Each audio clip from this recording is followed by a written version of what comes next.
Good afternoon, everyone. I hope you're enjoying your afternoon. I'm Jason DaPonte. I'm the moderator for this session. And the session is on future finance. And I'm surprised it's not even more packed because I'm a producer, and I know there's a lot of producers here. And how are we going to finance this project is always one of the big questions in this space, especially as the business models are changing constantly.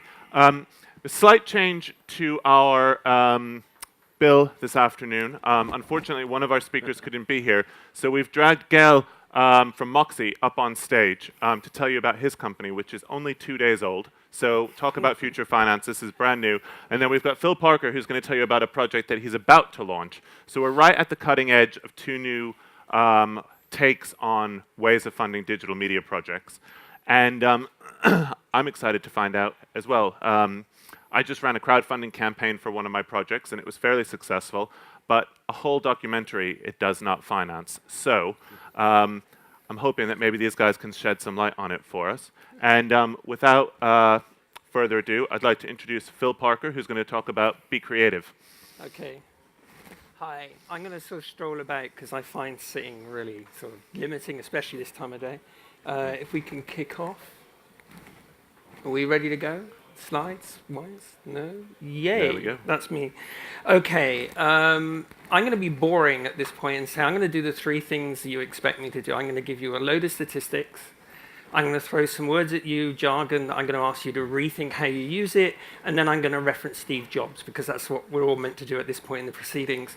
So let's kick off. Crowdfunding and financing. 6 billion value generated by crowdfunding in 2009. 6.2 projected by Gartner in 2013. Huge numbers already, way beyond, say, the budget of any drama department anywhere on the planet. But these are old, believe it or not.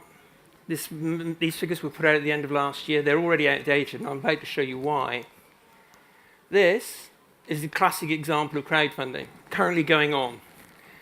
Little community village in Wales needs money to raise funds to help put their community centre together. They go on to a crowdsourcing site, and it's social crowdfunding. We all sort of know this. They're out to raise about 28,000.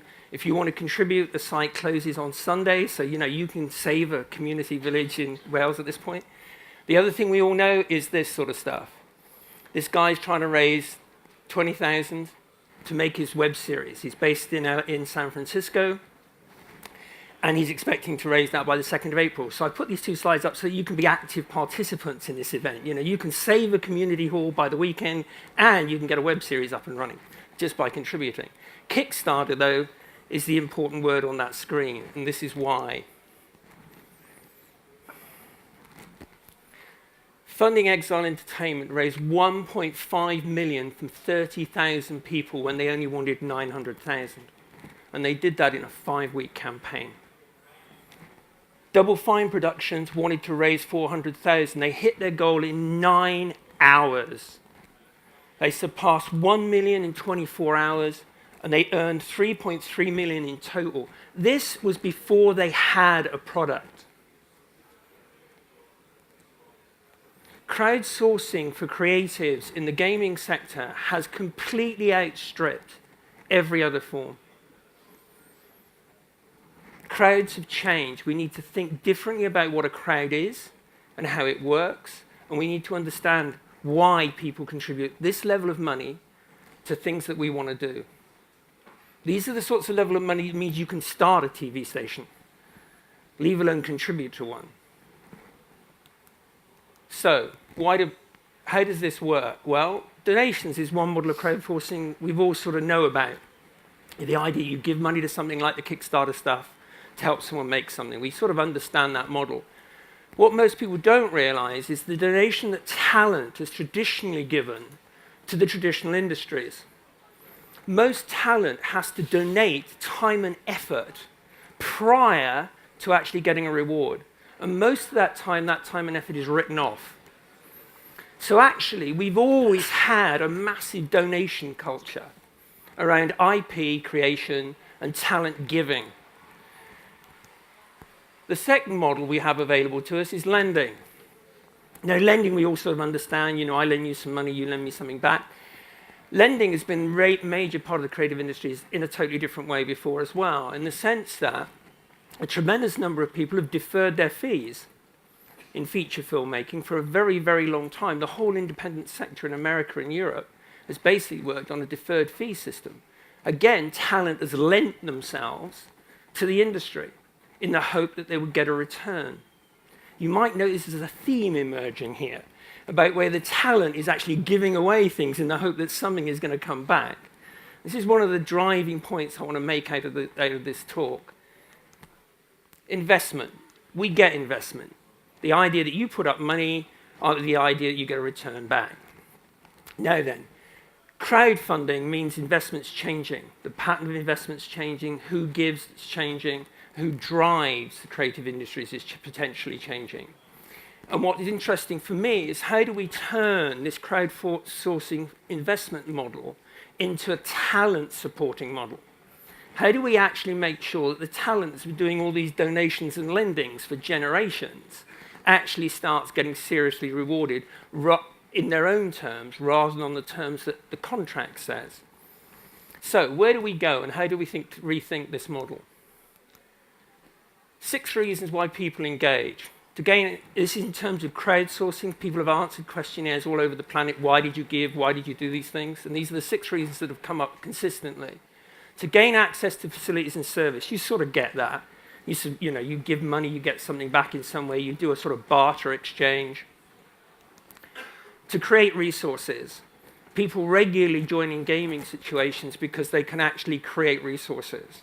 You know, it's like in Farmville where you go in at one level, you put in some extra resources and you get something extra back.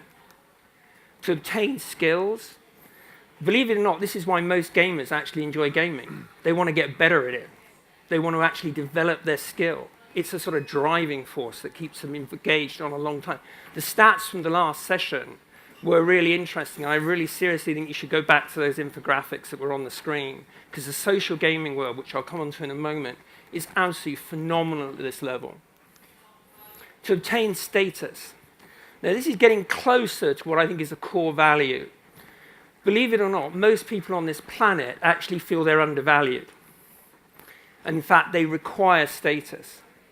People want to be rewarded for the things. They want to be valued by the people around them. They want to have status amongst their peers. And it's one of the major things that drives crowdfunding and crowds generally. To belong.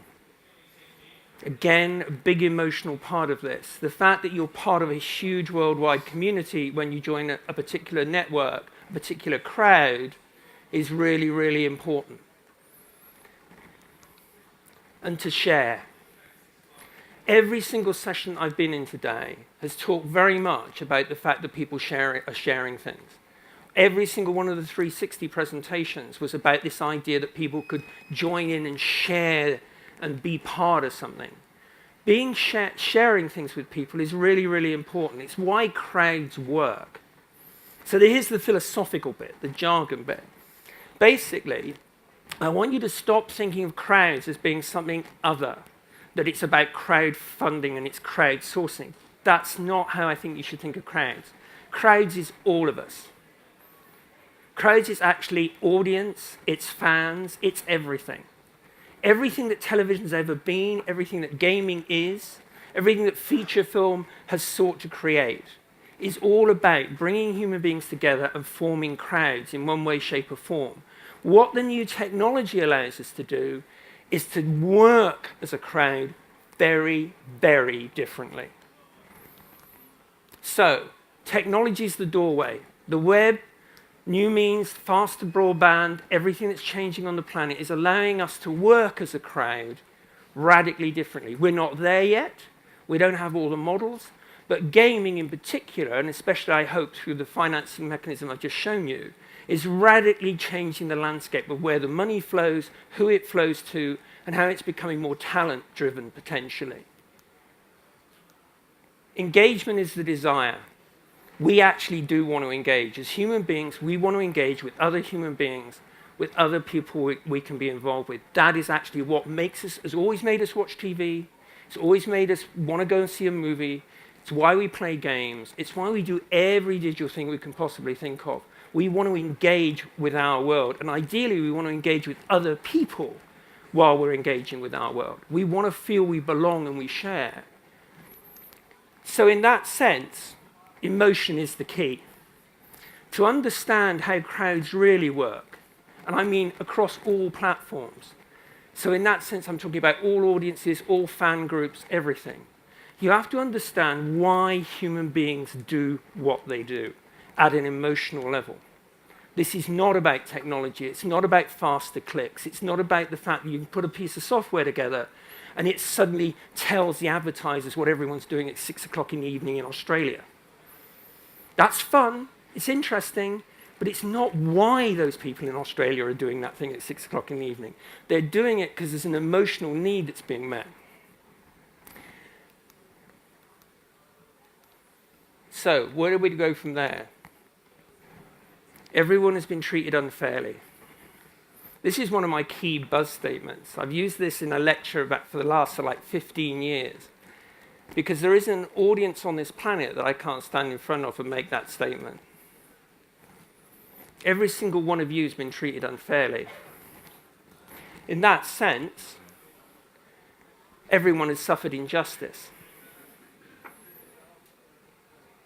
Now think about that for a moment. Every single human being on this planet has suffered injustice.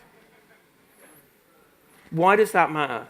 Well, actually, it's what's driven television series, investigative dramas, etc., in every society across the planet.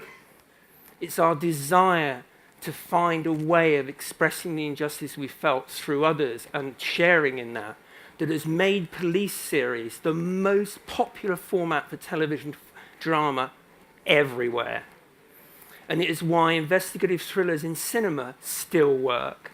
And it's why, at the moment in gaming, the conspiracy thriller is still the most popular structure for console-based games, the biggest, most expensive development. Now that emotion is only one of 8 major emotional themes. I haven't time to do the other 7 here, but I just wanted to hit you with that basic one and go, look guys, this is knowledge we have, we know how it works, it's worked on all the platforms, understand this is what you're dealing with. The Steve Jobs reference. Edward Land was Steve Jobs' inspiration. In 1957, he said this in the Generation of Greatness speech at MIP. The essence of democracy is the absolute faith that while people must cooperate, the first function of democracy, its peculiar gift, is to develop each individual into everything that he might be. Bear in mind, this is 1957, so it's all he references. But I submit to you that when in each man the dream of personal greatness dies, democracy loses its real source of future strength. Now, why put up a quote like this in the context in which we're talking about crowdsourcing and the creative industry? Look at that last phrase and change it to this.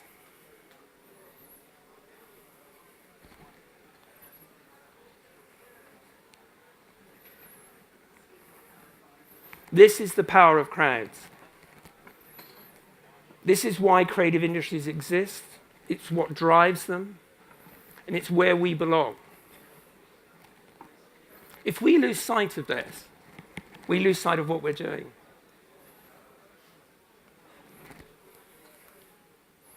And that brings me to this.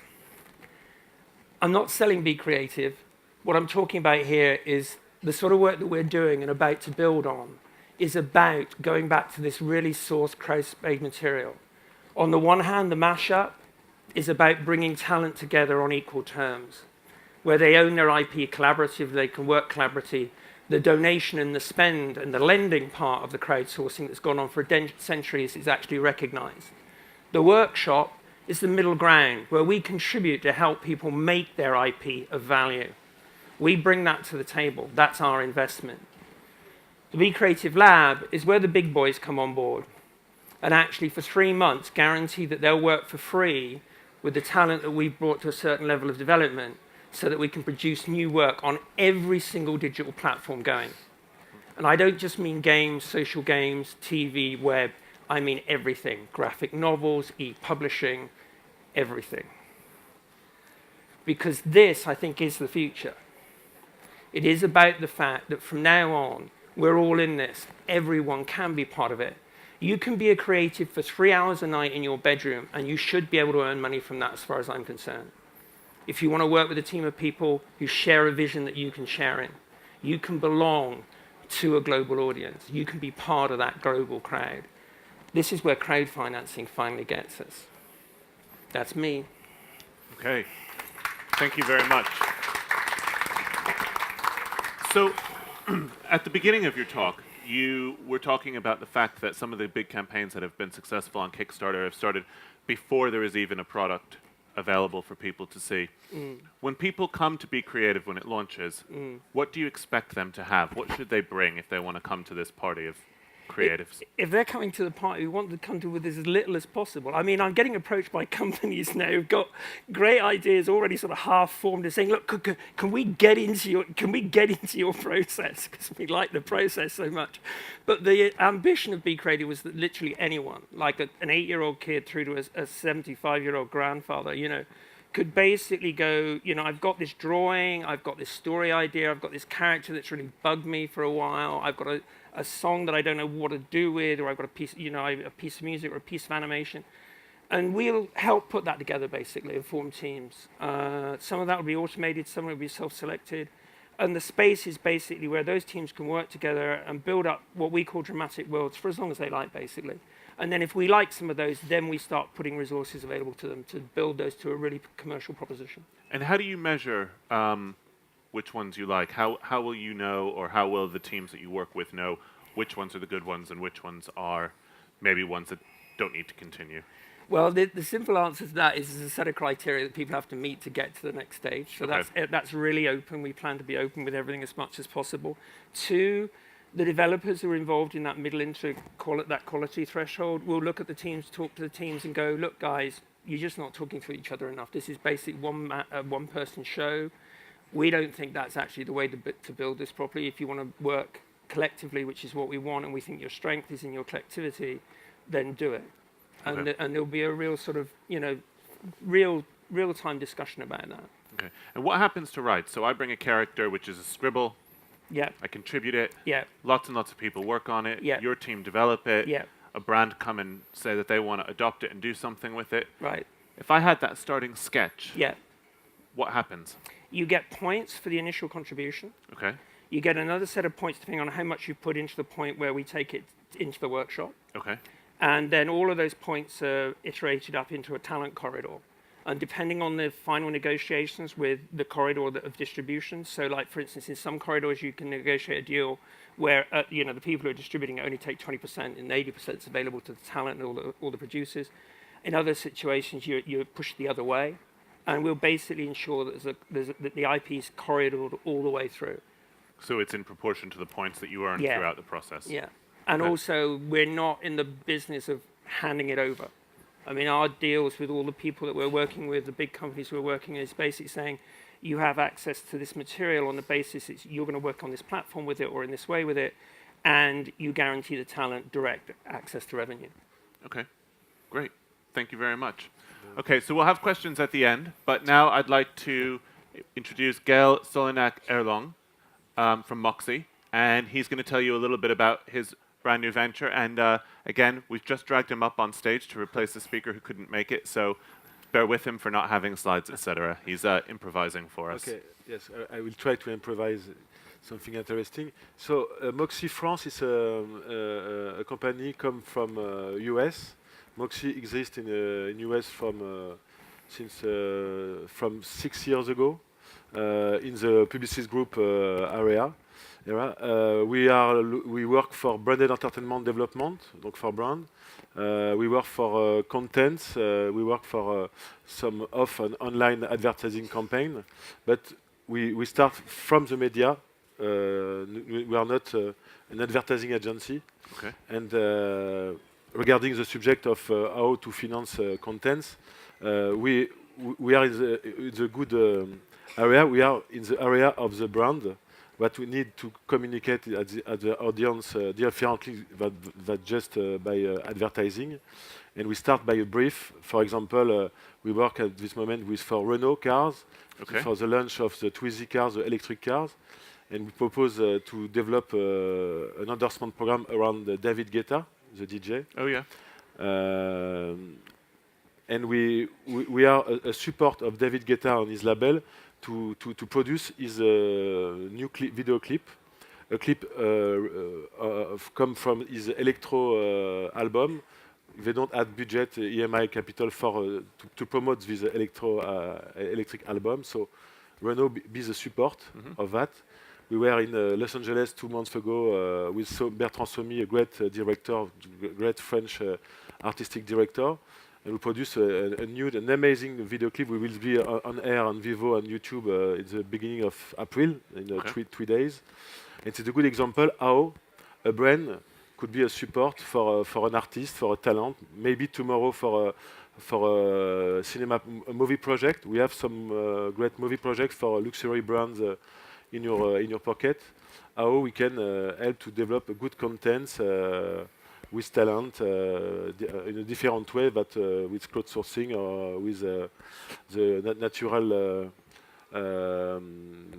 development of content by the natural producers. What else? For me, we don't add difference between brand content and content. We're just talking about program, and I think it will be the next frontier. Brand content come very premiumness, win in premiumness.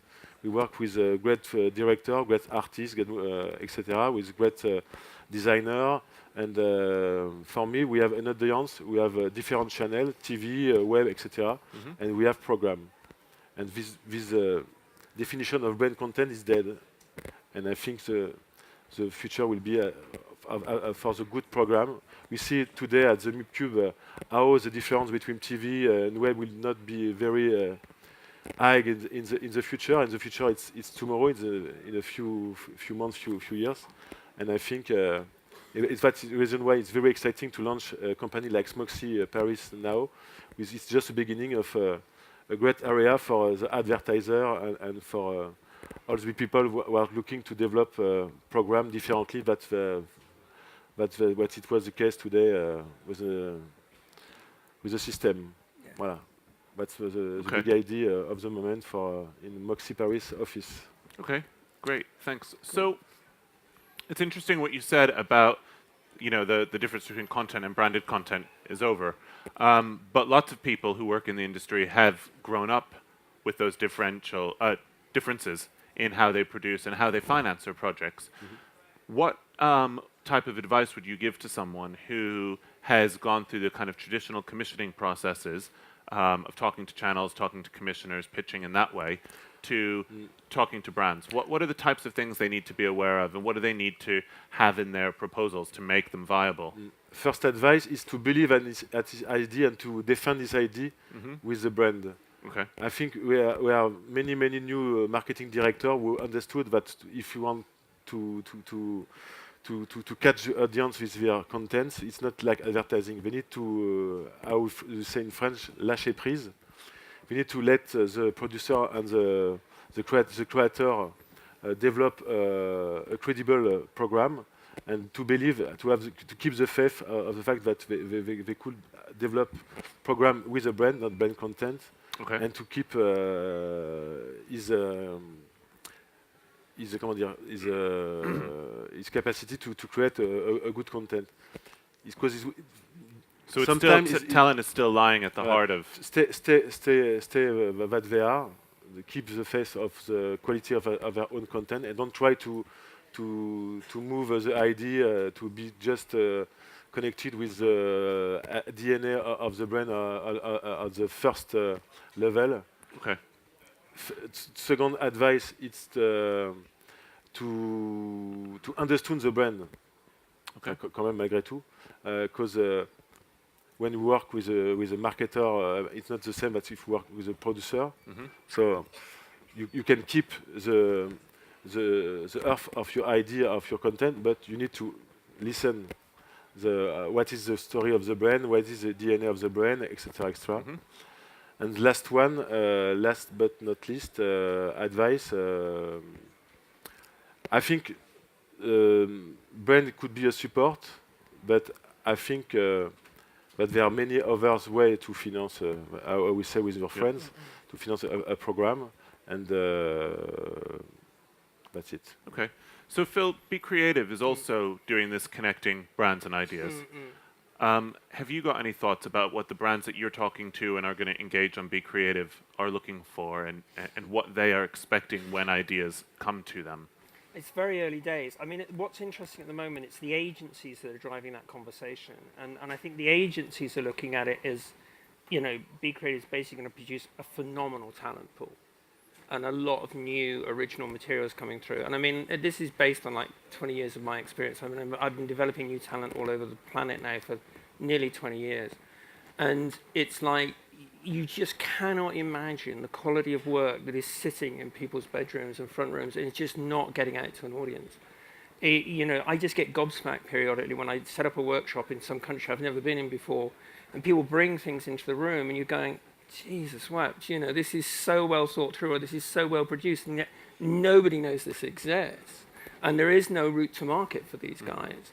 And so I think the agencies looking at the brands are going, we need new ideas, we need new images, we need new content, and we want to engage with the crowd. It's about authenticity as well. I mean, one of the reasons I put the democracy slide up is that one of the things that I love about a lot of discussion around the web, and has really been true for a very long time, it is politicized discussion.